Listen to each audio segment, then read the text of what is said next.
नमस्ते वर्धमानाय निर्धूत कलिलात्मने स्वालोकानां त्रिलोकानां यद्विद्यादर्पणायते।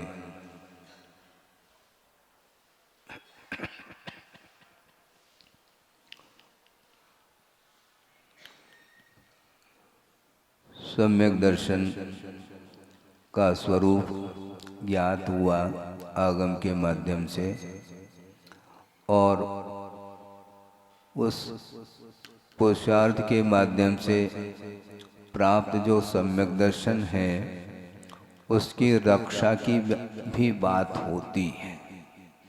मौलिक वस्तु है सम्यक दर्शन, किंतु मोह से प्रभावित होने के कारण वह सम्यक दर्शन बहुत जल्दी छूट भी सकता है। क्षायक सम्यक दर्शन एक ऐसा सम्यक दर्शन है, वह छूटता नहीं। सम्यक दर्शन के जो प्रतिपक्षी कर्म हैं उनका अत्यंत क्षय होने के फलस्वरूप वह क्षायक सम्यक दर्शन उत्पन्न हुआ है। और क्षायक सम्यक दर्शन उत्पन्न होने के उपरांत संसार में रहने का जो काल है, अधिकतम काल कितना है भव के अपेक्षा से, तो 4 भव तक ही वह रह सकता है संसार में।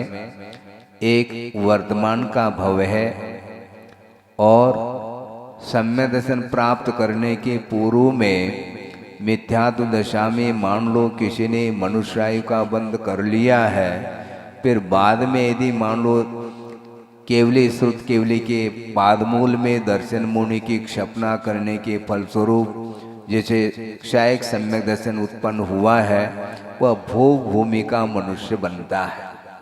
तो वर्तमान का एक भव, भोग भूमि संबंधी एक भव, और भोग भूमि से चाहे वह तिर्यंच हो चाहे मनुष्य हो, निश्चित रूप से देवाई का ही बंद करते हैं। इस अपेक्षा देव पर्याय और वहाँ से मनुष्य बन करके मुक्त हो जाता है। इस अपेक्षा से वर्तमान भव को लेकर के 4 भव तक वह संसार में रहता है, और क्षायिक होने के कारण, किंतु जिसका सम्यक दर्शन प्राप्त तो हो है, किंतु वह उपशम सम्यक दर्शन यदि प्राप्त कर लिया है तो वह उसका जगन्य और उत्कृष्ट काल अंतर्मूर्त ही आगम में बताया है।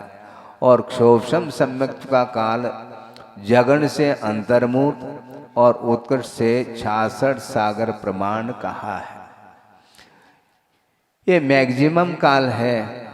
अधिकतम काल क्षोभम सम्यक दर्शन के साथ यदि रहता है तो 66 सागर तक रह सकता है, उसके बाद वह छूट सकता है।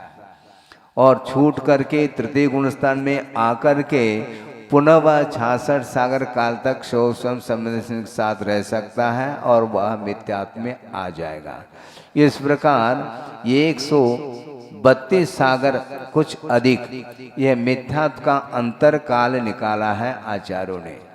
अंतर का अर्थ भी यही होता है, किसी एक वस्तु को प्राप्त करने के उपरांत वह छूट जाता है तो पुनः वह प्राप्त करने के लिए जो बीच का विरह काल अर्थात अंतराल है काल की विवक्षा में, उसको अंतर काल बोलते हैं।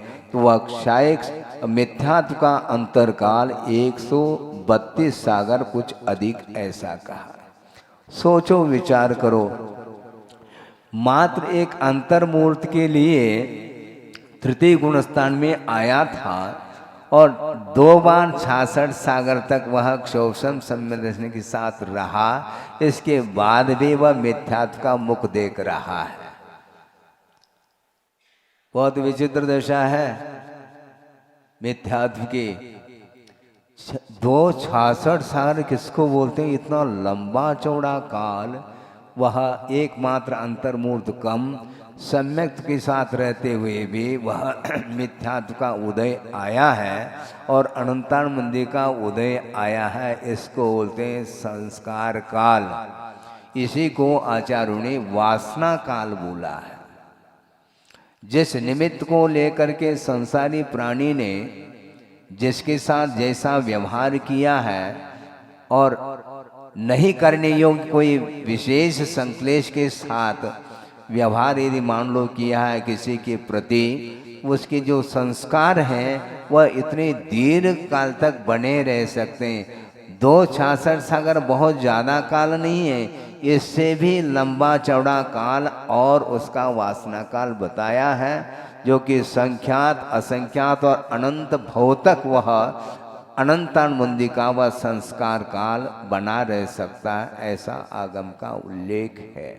इसलिए अपने को बहुत शांति के साथ बैठ करके कुछ चिंतन करने के लिए अवसर प्राप्त हुआ है और उस अवसर को चूकना नहीं चाहिए। किसी ने भी मान लो बहुत बड़ा महान अपराध भी क्यों न किया हो, उसके प्रति भी क्षमा का भाव धारण करने के लिए कहा गया है, क्योंकि क्षमा ही एक ऐसी वस्तु है जिसके माध्यम से अनंत संसार जो है विच्छिन्न हो सकता है। और सम्यक के साथ जो क्षमा मांगी जा रही है वही वस्तुतः क्षमा मांगी जाती है, अन्यथा मात्र आयम स्वारी वाली बात हो जाती है। संसारी प्राणी अपराध भी करता है और अवसर पा करके वह क्षमा भी मांग लेता है, किंतु हृदय से यदि मान लो क्षमा नहीं करता, क्षमा नहीं मांगता, तो उसका संसार का परिभ्रमण रुकने वाला नहीं, यह आचार्यों का कहना है। इसलिए वर्तमान में ये विषय चल रहा है, अंगों का विषय चल रहा है, इसलिए क्षोभम सम्यक दर्शन होने के कारण कदम कदम पर विषयों से आकर्षित होने के फलस्वरूप वह सम्यक दर्शन छूट सकता है और छूटता है, किंतु ये ज्ञात नहीं रहता कि हमारा सम्यक दर्शन छूटा है क्या नहीं। छूट करके पुनः प्राप्त भी हो सकता है। ये असंख्यात बार इस प्रकार बारी आ सकती है। इसके उपरांत में यदि सावधानी रखेंगे तो निश्चित रूप से वह क्षोभम सम्यक भी कालांतर में जाकर के क्षय के रूप में परिवर्तित हो सकता है। वो इस प्रकार का पवित्र भाव अपने को रखना चाहिए, स्वयं के प्रति भी और दूसरे के प्रति भी। तो दूसरा जो अंग आया है निकांक्षित अंग। निशंकित अंग का स्वरूप ज्ञात तो हो गया होगा आप लोगों को, ज्ञात हो जाता है, इसके उपरांत में शंका बनी ही रहती है? संदेह क्यों करते हो? सांसारिक क्षेत्र में संदेह करना तो फिर भी ठीक है, किंतु परमार्थ क्षेत्र में वह कदम कदम पर अपने स्वार्थ की सिद्धि नहीं होती है, तो वह संदेह करता चला जाता है और संदेह के माध्यम से निशंकित अंग समाप्त हो जाता है। कल चर्चा चली थी मध्याह्न में, उसको थोड़ा सा विषय और आपके सामने इसलिए रखना चाहता हूँ क्योंकि जो चर्चा में अनुपस्थित थे उनके लिए भी वह विषय ज्ञात हो सके।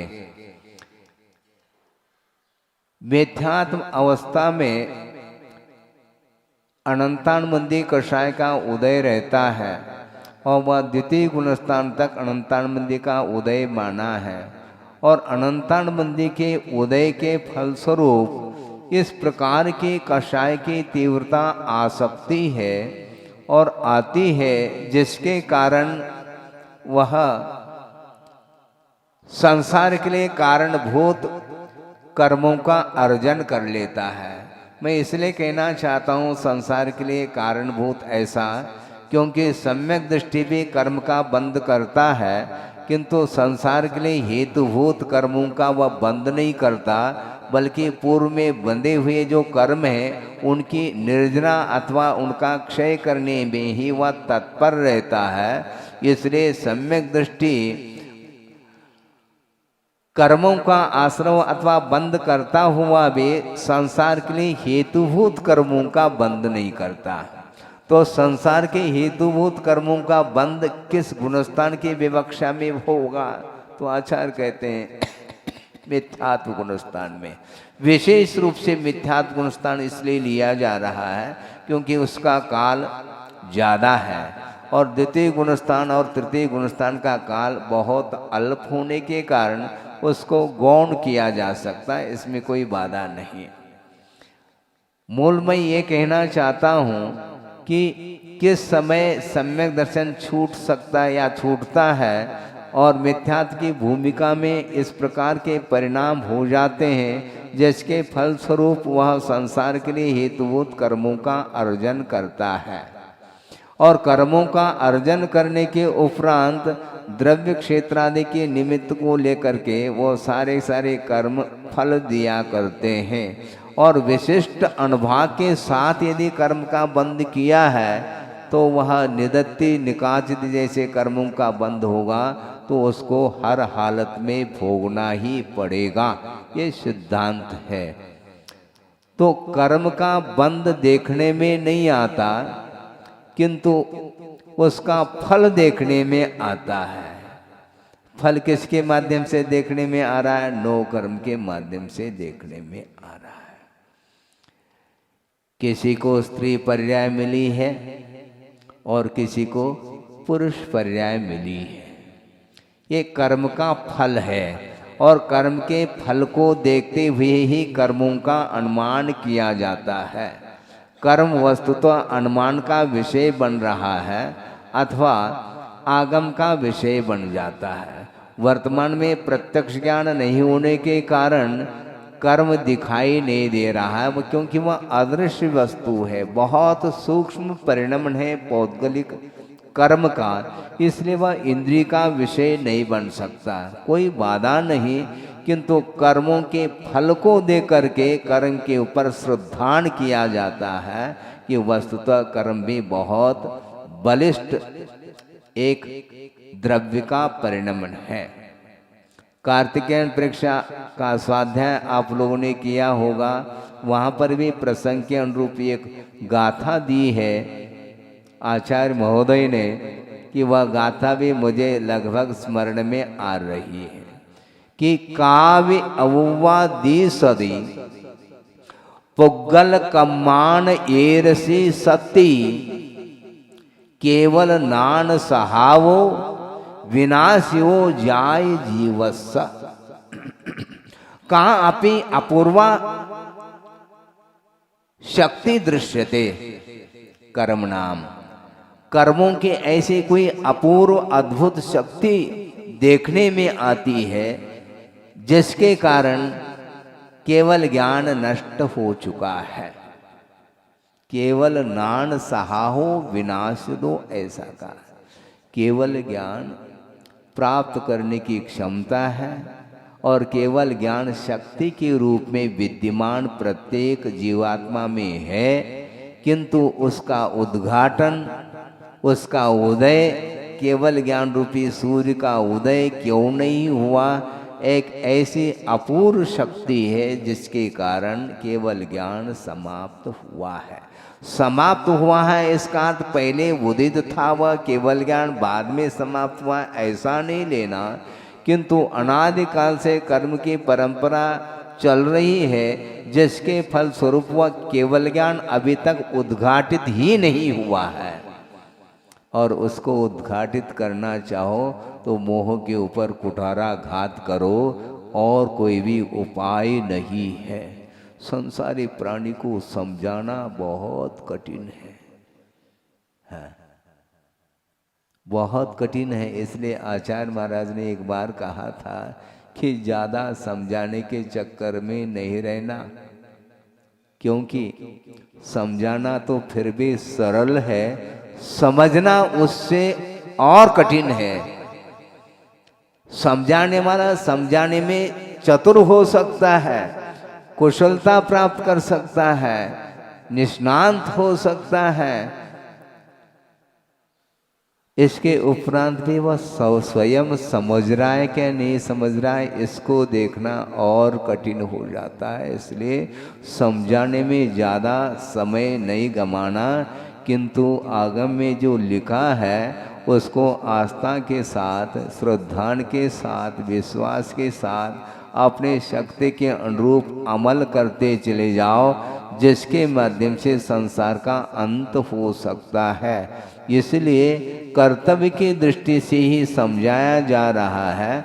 उपदेश देने का अर्थ ये नहीं है कि उपदेश देना अनिवार्य सिद्ध हो गया। ऐसा नहीं महाराज।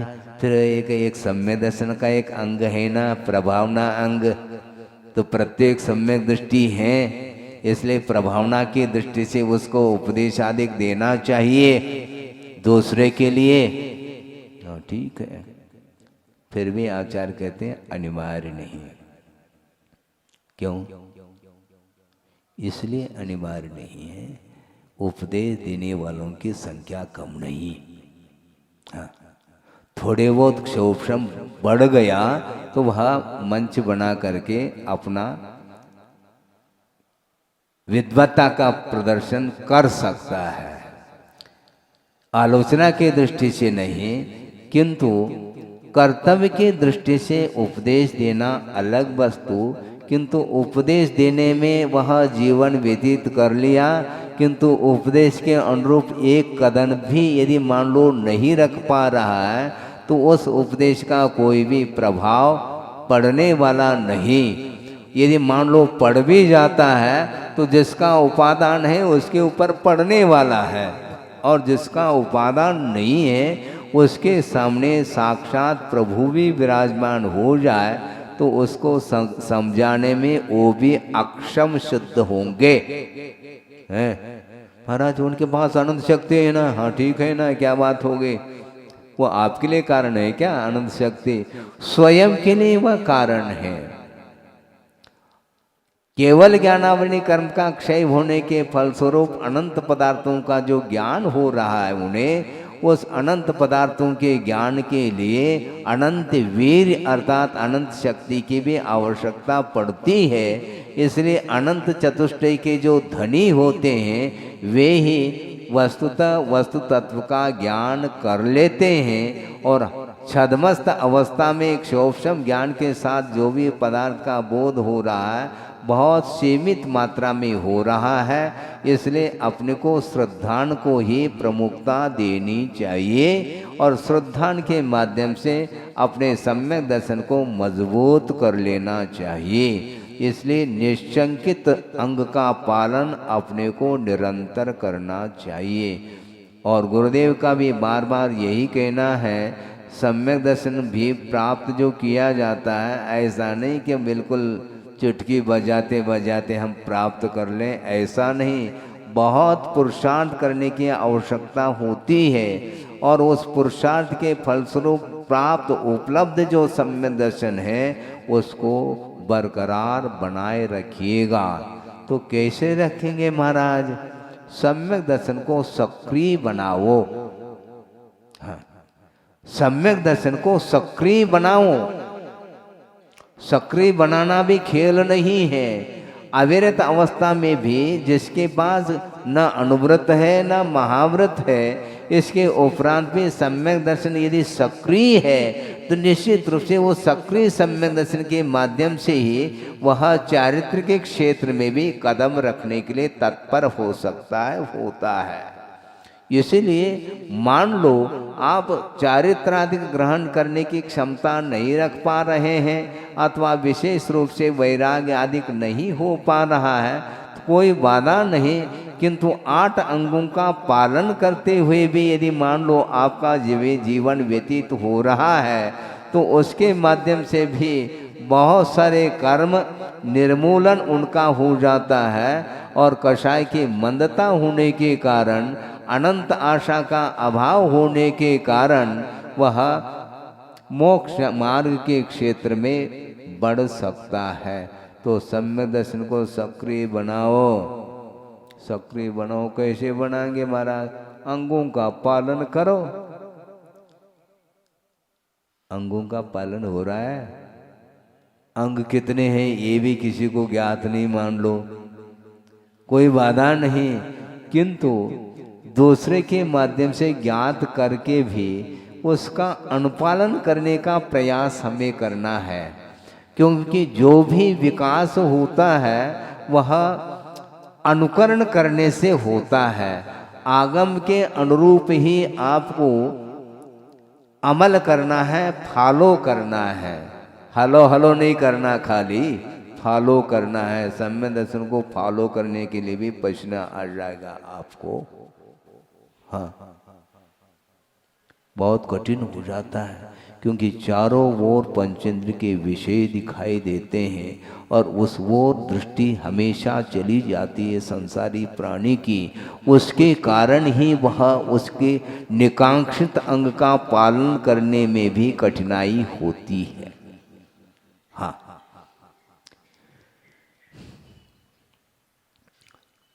स्वामित्व का भाव, भोक्तृत्व का भाव, कर्तृत्व का भाव छूटता नहीं।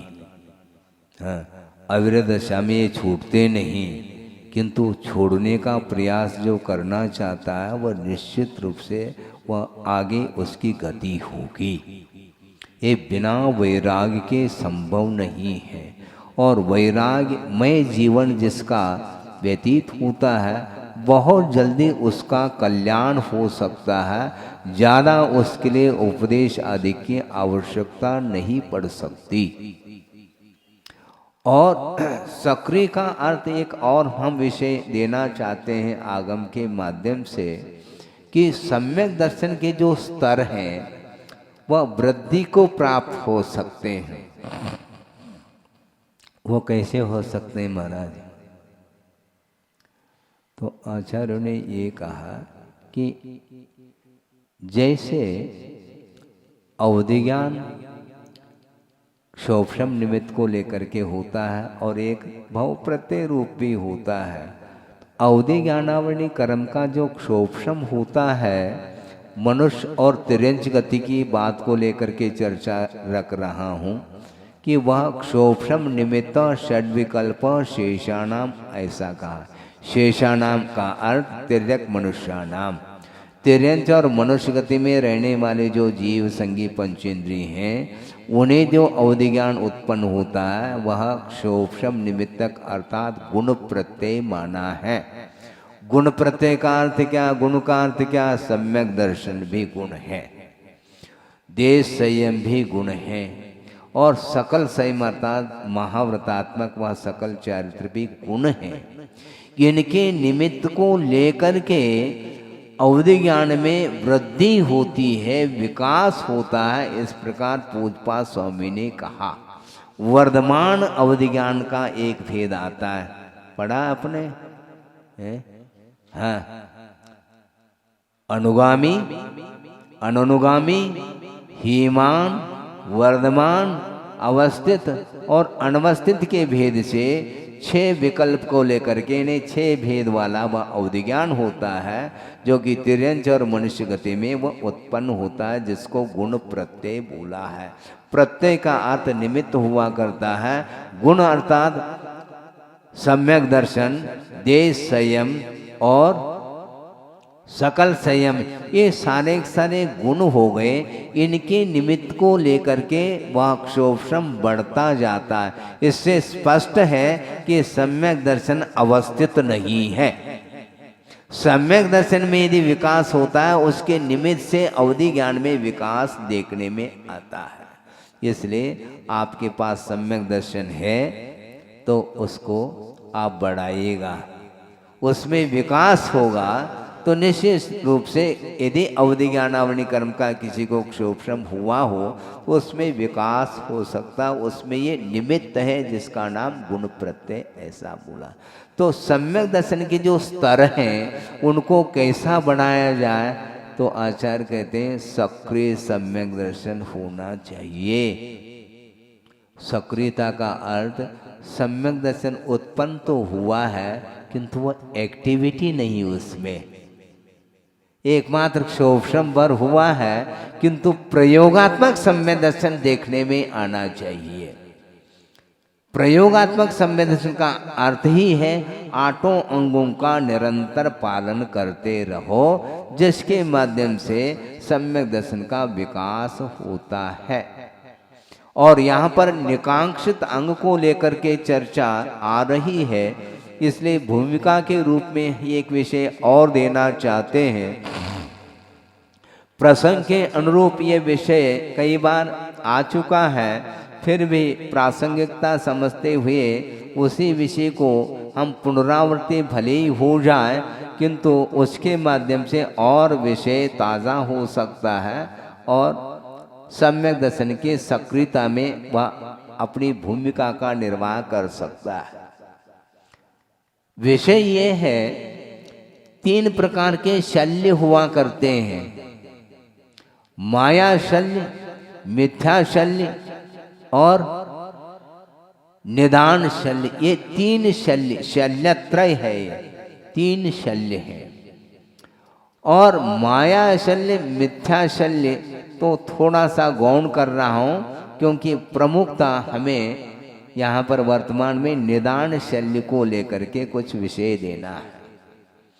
निदान शल्य का अर्थ यह है कि विषयों की आकांक्षा का नाम निदान शल्य ऐसा कहा है। निदान ध्यान का भी प्रसंग आता है आगम में, तो निदान शल्य का भी प्रसंग आता है। निदान ध्यान का जहाँ कहीं भी प्रसंग आया है, वहाँ पर गुरुदेव का ये कहना है कि वहाँ पर प्रशस्त निदान को ले लेना चाहिए, जो कि वह प्रशस्त निदान पंचम गुण स्थान तक होता है। वहाँ पर विषयों की आकांक्षा नहीं, किंतु मोक्ष मार्ग की सामग्री की आकांक्षा को लेकर के भाव उत्पन्न हो रहे हैं, जिसका नाम प्रशस्त निदान बोला है आचार्यों ने।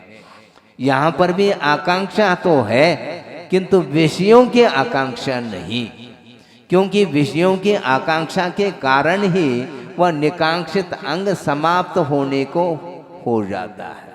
इसलिए विषयों की आकांक्षा नहीं करना, किंतु मोक्ष मार्ग की सामग्री भगवान जल्दी से जल्दी हमें प्राप्त हो, जिसके माध्यम से हम मोक्ष तक पहुंच सके, इस प्रकार वह पवित्र भाव रख सकता है।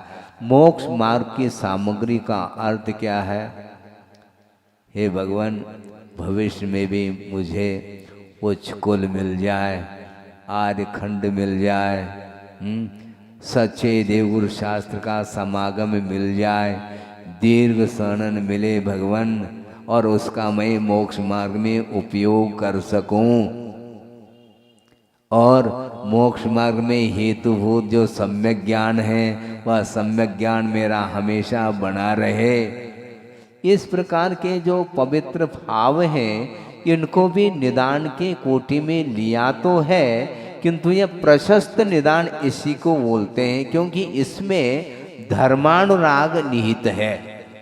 क्योंकि धर्म की प्रति जिसका अनुराग बना हुआ है, वह धर्म साधन करने के लिए उसके योग्य सामग्री के प्रति भी उसका अनुराग बना रहता है। उसके बिना वह धर्म की आराधना नहीं कर सकता।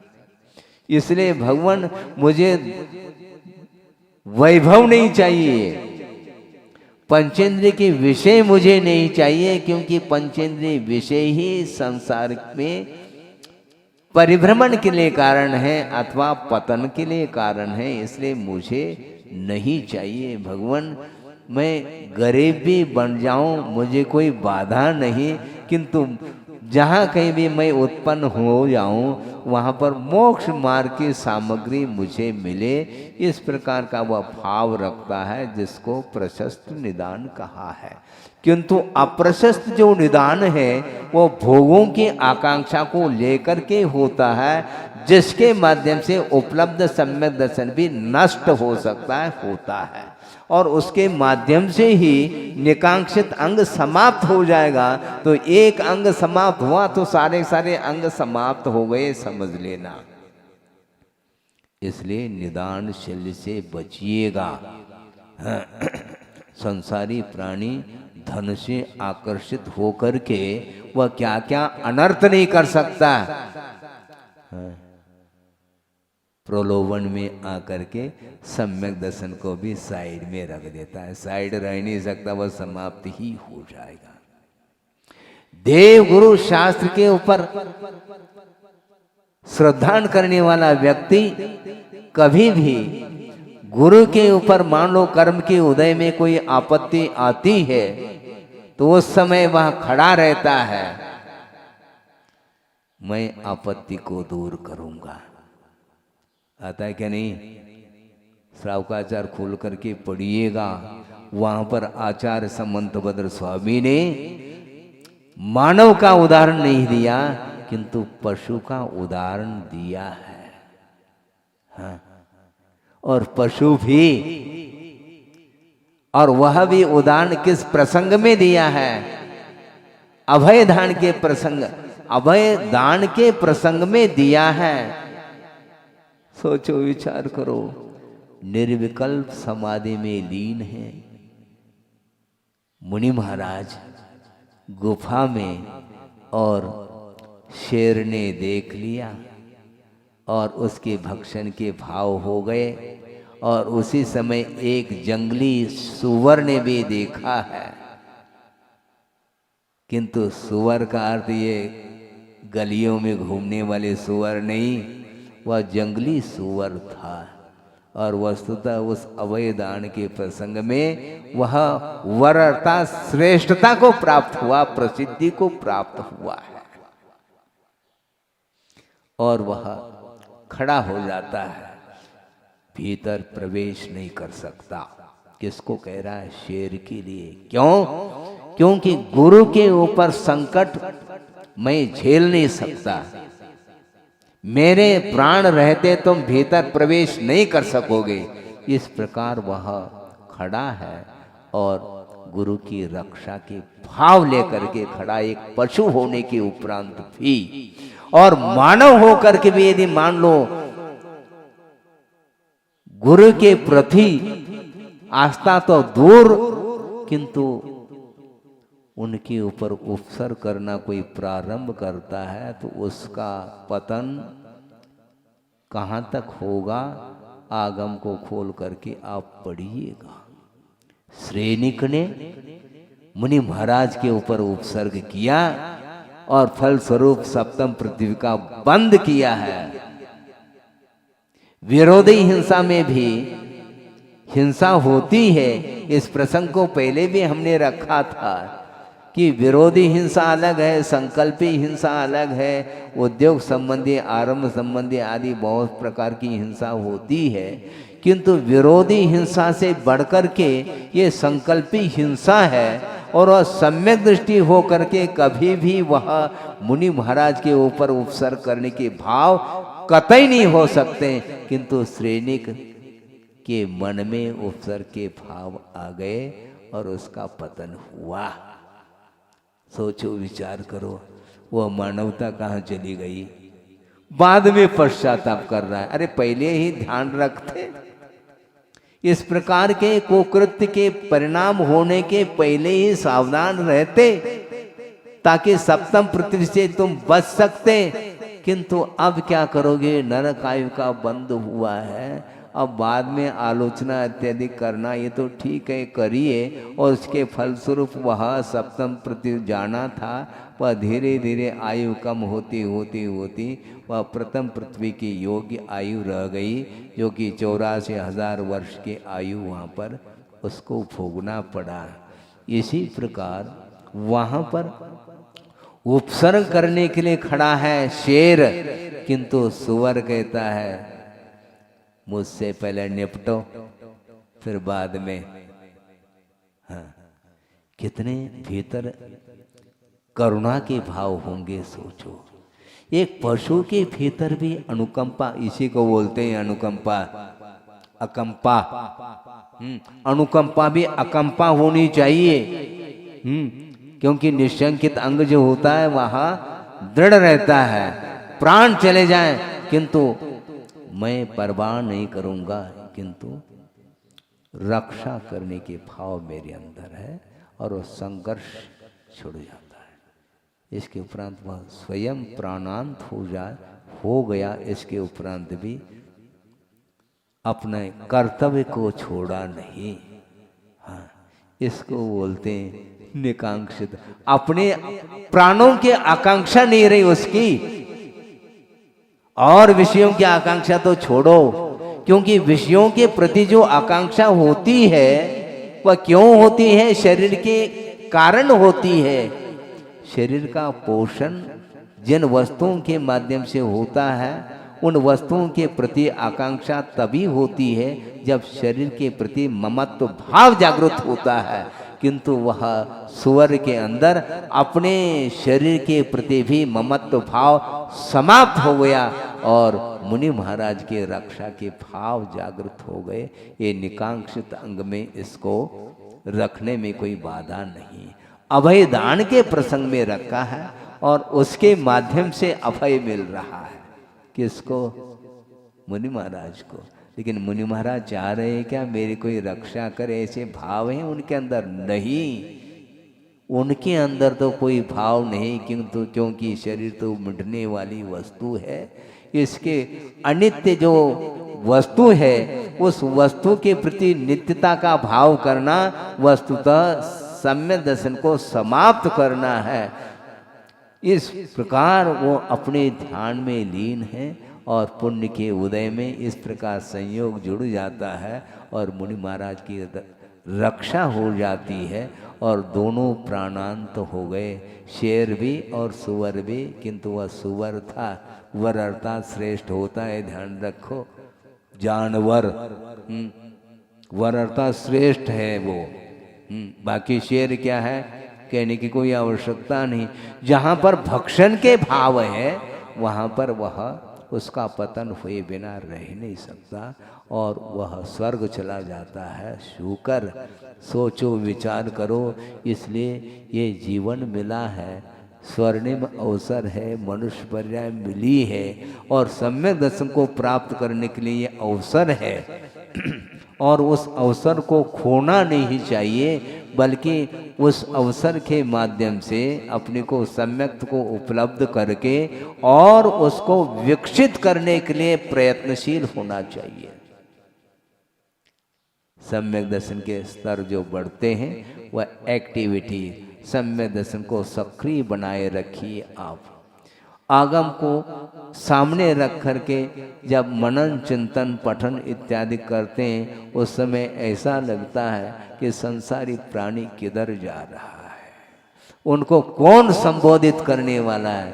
तो आचार्य कहते हैं संबोधित करिए आप, कर्तव्य को भूलना नहीं चाहिए, क्योंकि अनंत बार इस संसारी प्राणी ने पाप ही करता आया है। इसलिए प्रत्येक संसारी प्राणी अपराधी है, किंतु नए सिरे से अपराध न करें, इसको सामने दृष्टि में रखते हुए उसको संबोधित किया जाता है। ये होता है कर्म के उदय में, इस प्रकार भाव बनते हैं, कभी बनते हैं कभी बिगड़ते हैं, ये चलता रहता है। किंतु आगम को भूलो नहीं, गुरुओं के वचनों को सुरक्षित रखो, जिन्होंने हमें जीवन दान दिया है। कौन सा जीवन? ऐसे अनंत काल से तो जीवन जीते आए हैं, जन्म मरण के चक्कर में वह आता है संसारी प्राणी, किंतु रत्नत्रय का दान जिन्होंने किया है वस्तुतः उन्होंने जीवन दान दिया है, ये समझ लेना। जीने के लिए दान उन्होंने किया है। सबसे श्रेष्ठ दाता तो गुरु होते हैं और इसलिए गुरु को सर्वश्रेष्ठ कहना चाहता हूं, क्योंकि देव का स्वरूप ही, देव का जो स्वरूप है उसका परिज्ञान भी गुरु के द्वारा ही हुआ है। इसलिए गुरु भगवान से बढ़कर के हैं, ऐसा कहने में कोई भी व्यावहारिक क्षेत्र में कमी नहीं आ सकती है। हाँ, नमोकार मंत्र किसने सिखाया? गुरु ने तो सिखाया है। सिद्ध का स्वरूप, अरहंत का स्वरूप, आचार्य का स्वरूप जानते थे अपन? नहीं जानते थे। उन्होंने सब कुछ सिखाया है और उन्होंने सब कुछ सर्वस्व आपको दे दिया, अपने पास कुछ भी नहीं रखा। इसलिए कभी भी गुरु के उस उपकार को भूलना नहीं चाहिए, बल्कि मन में ये भाव रखना चाहिए, हे भगवान, जब तक सिद्धत्व की उपलब्धि ना हो तब तक मैं आपका नामस्मरण करता रहूंगा। इस प्रकार का पवित्र भाव जो रखता है वह कृतज्ञता ज्ञापित करता है, और यदि मान लो कृतज्ञता समाप्त हो गई तो कृतज्ञता सामने आती है। इसलिए ऐसी स्थिति में इस प्रकार की नौबत आती क्यों? विषयों की आकांक्षा के कारण नौबत आती है, ये इसको ध्यान रखना। हाँ, चारित्र को सुधारना बहुत जल्दी सुधारा जा सकता है, किंतु सम्यक दर्शन ही यदि धूमिल हो जाएगा तो चारित्र कोई वस्तु है नहीं, वो खोखला हो जाएगा, ये ध्यान रखो। हाँ, क्योंकि चारित्र में और ज्ञान में जो समीचीनता आती है वह आस्था के बल पर आती है, इसलिए आस्था को बरकरार बनाए रखो, बल्कि उसमें और चार चांद लगाना चाहिए सक्रिय सम्यक दर्शन के माध्यम से। इसलिए निदान शल्य से बचिएगा आप। निदान शल्य के कारण ही वह सम्यक दर्शन को समाप्त कर देता है। निदान शल्य का अर्थ विषयों की आकांक्षा, धन के पीछे सम्यक दर्शन रूपी धन को छोड़ देता है। कुंद कुंद स्वामी ने भी एक स्थान पर लिखा था, वो ये है,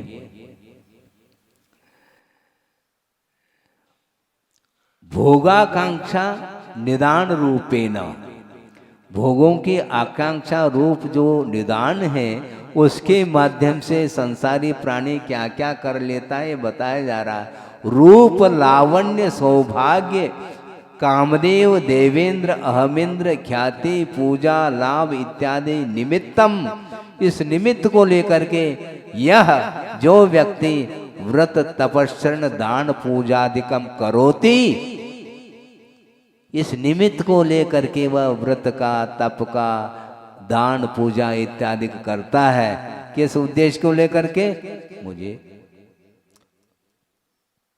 क्या मिल जाए, रूप, अच्छा रूप मिल जाए, लावण्य मिल जाए, सौभाग्यमय बनूं और कामदेव बनूं, देवेंद्र पद मिल जाए, अहमेंद्र पद मिल जाए, चारों ओर मेरी ख्याति पूजा लाभ इत्यादि की ये होता चला जाए। इस निमित्त को लेकर के जो व्रत तपस्रण दान पूजा आदि करता है वह क्या कर रहा है, आगे कह रहे हैं वो तक्र निमित्तम रत्न विक्रयवत, क्या कहा, तक्र अर्थात छाछ, छाछ के लिए वो क्या बेच रहा है, रत्न।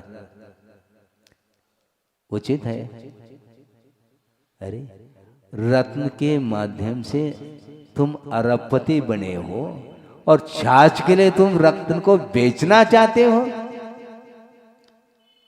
इससे और कौन दुर्भाग्यशाली होगा,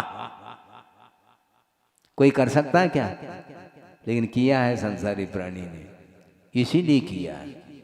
और भस्म निमित्तम रत्न राशि दहनवत कहा, क्या भस्म अर्थात राख, बर्तन को मांजना है ना, रसोई बनाई है 2-4 घंटे और वह बर्तन जो है ना काला काला हो गया, अब उसको मांजना है तो राख चाहिए, तो राख के लिए क्या कर रहा है, रत्न राशि को जला रहा है, क्योंकि उसके माध्यम से राख मिलेगा ना अपन को और अच्छे से हम बर्तन को साफ करेंगे। ये पागलपन नहीं है, ये बुद्धिमत्ता है ही नहीं। रत्न राशि दहनवत कहा और सूत्र निमित्तम हार चूर्णवत है, रत्न का हार है और उसको तोड़ रहा है, क्यों, धागा चाहिए था। अब बोलो, सूत्र अर्थात धारा, धागा, उस धागे के लिए वह रत्न का हार तोड़ रहा है। बिल्कुल उसका दिमाग घुटने के नीचे आया है, हाँ। दिमाग काम नहीं कर रहा है उसको। और एक उदाहरण दे रहे हैं आचार्य कि कोद्रो क्षेत्र वृत्ति निमित्तम अवरु छेदनवत, ऐसा कहा। कोदो जानते हैं आप, एक धान होता है और खेत में कोदो बोया होगा, फसल आकर के खड़ी है और उस क्षेत्र के चारों ओर बाड़ी के लिए वह क्या कर रहा है, चंदन के वृक्ष को काट रहा है। पागलपन। किसके द्वारा किसकी रक्षा करना चाहते हो, कोदों की रक्षा के लिए चंदन के वृक्ष को काटना, इतनी महंगी वस्तु है उसके माध्यम से मालो माल हो सकता है, फिर कि उसको बुद्धि काम नहीं करती। इसी का नाम विनाश काले विपरीत बुद्धि। जब विनाश का काल आ जाता है उसका दिमाग काम नहीं कर सकता, होश हवास खो गया वो। इसको क्या बोलते हैं? इसको क्या बोलते हैं? इसी को बोलते हैं अज्ञात अवस्था। उसको भान नहीं है कि कौन सा कार्य उचित है, कौन सा अनुचित है, कौन सा करने योग्य है, कौन सा नहीं करने योग्य है, कौन सा कार्य हितकारी है, कौन सा अहितकारी है। ये सारा सारा ज्ञान समाप्त होने के कारण इस प्रकार वह विपरीत कार्य करता है। इसी प्रकार सम्यक दृष्टि कभी भी अपने सम्यक दर्शन को कितना कितना बोलो, किसी ने कहा तुम्हें 10 लाख दे देंगे, तुम्हें 1 करोड़। अच्छा 1 करोड़, हाँ, शुरू हो जाता है वो 1 करोड़ 4 करोड़ 10 करोड़ के लोभ में आकर के वह क्या करता है? असत्य का समर्थन करता है। सत्य का समर्थन करने के लिए उसके पास नसीब में नहीं है, भाग्य है ही नहीं। आचार्य कहते हैं तुम्हें हो क्या गया है, अर्थ पुरुषार्थ करिए। अर्थ पुरुषार्थ के माध्यम से नीति न्याय के अनुरूप वित्त का अर्जन करके अपने जीवन का यापन करना चाहिए। इसको अर्थ पुरुषार्थ के कोटि में रखा है और उसको अर्थ पुरुषार्थ को टांग देता है एक तरफ, और वह असत्य का समर्थन करता हुआ वह अर्थ का संचय करने में लगा हुआ है। इससे बढ़कर के और कोई भी निदान शल्य नहीं माना जाता। हाँ, इसी को भोगाकांक्षा निदानम कहा। जो व्यक्ति चंद नोट के पीछे धर्म को बेचने के लिए तैयार हो जाता है तो उसके लिए कुल मिलेगा क्या? उच्च कुल मिलेगा, मोक्ष मार्ग की सामग्री मिलेगी। भव भवांतर तक चले जाओ, तुम्हें मोक्ष मार्ग की सामग्री नहीं मिलेगी, नहीं मिलेगी। इस प्रकार आगम का उल्लेख है।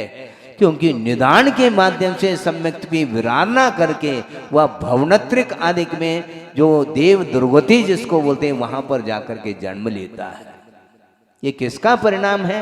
ये भोगों की आकांक्षा का ही एकमात्र परिणाम है। इसलिए अपने को ये भूल करके भी पूरा राज्य देने के लिए कोई तैयार हो जाए, वैसा मुझे कोई आवश्यकता नहीं। हाँ, कितना है आपके, आप बैठ जाते हैं, आप खड़े हो जाते हैं, आप लेट जाते हैं, आपके लिए जमीन कितनी आवश्यकता है? 4 गज जमीन भी पर्याप्त हो जाता है। तो क्यों आप लोभ में आ रहे हो? इसको बोलते हैं अनंत आशा, अनंतान बंदी आशा, इसी को बोलते हैं। अनंतान बंदी के और कोई पहचान नहीं है वस्तुतः देखा जाए। किसको अनंतान बंदी कहोगे मुझे बताओ? धार्मिक क्षेत्र में वह आचरण करता हुआ भी उसके प्रतिफल के रूप में वह विषयों को ही चाह रहा है। इसी का नाम निकांक्षित अंग का अभाव हो जाएगा। आकांक्षा नहीं, भोगों की आकांक्षा नहीं। महाराज फिर तो हम तो गृहस्थ ठहरे, हम क्या धन रखें क्या? नहीं रखें, क्योंकि धन रखेंगे तो धन के प्रति आकांक्षा हो गई। इसका नाम आकांक्षा नहीं। जीवन यापन करने के लिए जितना आवश्यक है उतना रख करके धर्म साधन करने के लिए समय मिला है। इसलिए वह धन को प्रमुखता नहीं देता, किंतु धर्म को प्रमुखता देता हुआ जितना आवश्यक है उतना रखता है, और अपने परिवार के पालन पोषण के लिए वह आवश्यक समझता है। अनावश्यक जितना भी धन है वह नीचे ले जाने के लिए कारण है। अनावश्यक ठीक नहीं, आवश्यक रखिए। कोई दिक्कत नहीं अपने को। इसलिए आपका समय हो गया है।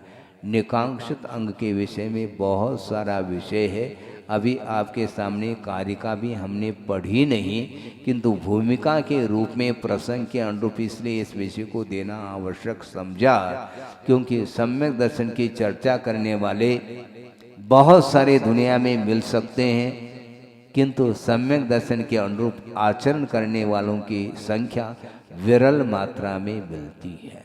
बहुत अत्यल्प लोग होते हैं। इसलिए गुरुदेव का ये बार बार इन दिनों में कहना है कि सम्यक दर्शन की रक्षा करिए आप। यह स्वर्ण अवसर मिला है 8 अंगों का पालन करते हुए नीति न्याय के अनुरूप यदि मान लो आप चारित्र के क्षेत्र में आगे मान लो नहीं बढ़ पाते, कोई बाधा नहीं, यथा योग्य बढ़ना चाहते हो कोई बाधा नहीं, किंतु सम्यक दर्शन की रक्षा करने के लिए अपने जीवन को समर्पित कर देना चाहिए। अहिंसा परमो धर्म की जय। बोधि समाधि परिणाम शुद्धि स्वात्मोपलब्धि शिव सौख सिद्धि चिंतामणिम चिंतित वस्तुदाने त्वां वंदमानस्य ममास्तुते। परम पूजाचार्य गुरुवर श्री विद्यासागर जी मुनि महाराज की।